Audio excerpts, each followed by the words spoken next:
Lors des dernières élections provinciales au Québec, on pouvait sentir de la part de la CAQ une certaine volonté de plaire à une portion de l'électorat.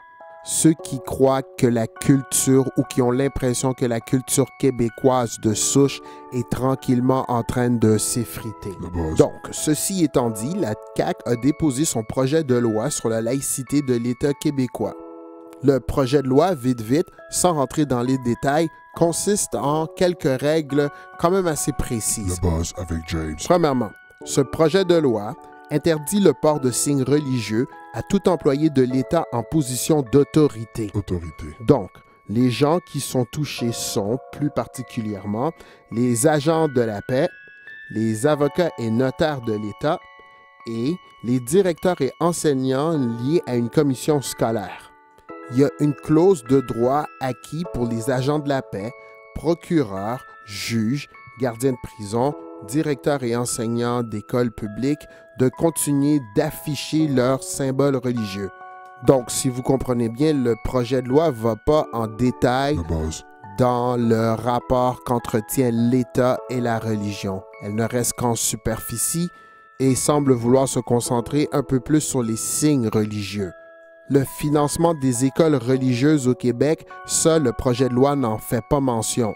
Les exemptions fiscaux qui sont accordées à l'Église non plus, ça, on n'y fait pas mention. Non. La vérité, c'est que sur le terrain, les gens ne se plaignent pas vraiment des signes religieux. Je ne dis pas qu'il n'y a aucune plainte ou aucun mécontentement. Ce que je dis, c'est qu'il n'y a pas de tollé. Les gens comprennent qu'au Québec, on vit ensemble, puis bon, la plupart des gens s'en foutent. Au Québec, on a déjà eu cette conversation-là. Il n'y a pas très longtemps d'ailleurs. Cette conversation-là, on l'a eue à travers la commission Charles Taylor. Ils ont fait le tour de la province et se sont adressés à peu près tout le monde à qui ils pouvaient s'adresser dans le fond. À la fin de l'exercice, la commission Charles Taylor a jugé qu'il n'y avait pas de raison objective pour légiférer, qu'il n'y avait pas vraiment de raison pour imposer une loi.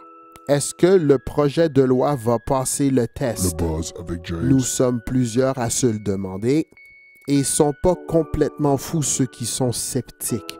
Une chose est sûre, c'est que la CAQ tend à vouloir répondre à la perception d'un problème. La CAQ tend à faire plaisir à cette partie de son électorat qui lui dit « Nous, on en a marre de se faire manger la laine sur le dos ».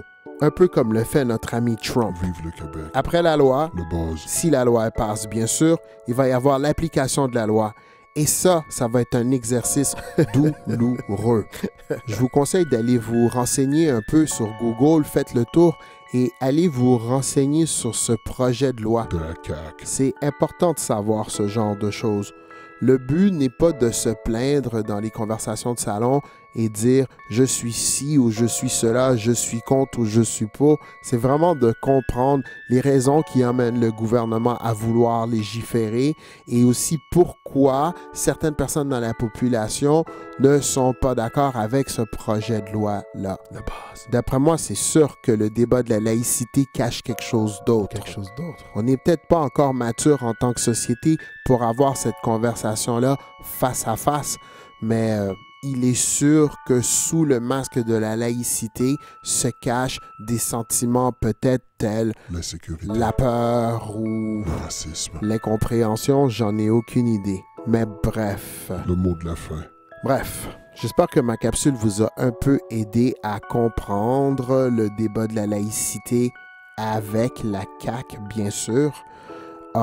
Mais il y a encore beaucoup d'informations sur le web que je vous suggère fortement d'aller regarder afin d'avoir votre propre idée. C'était James pour jamestaylor.ca. On se revoit demain.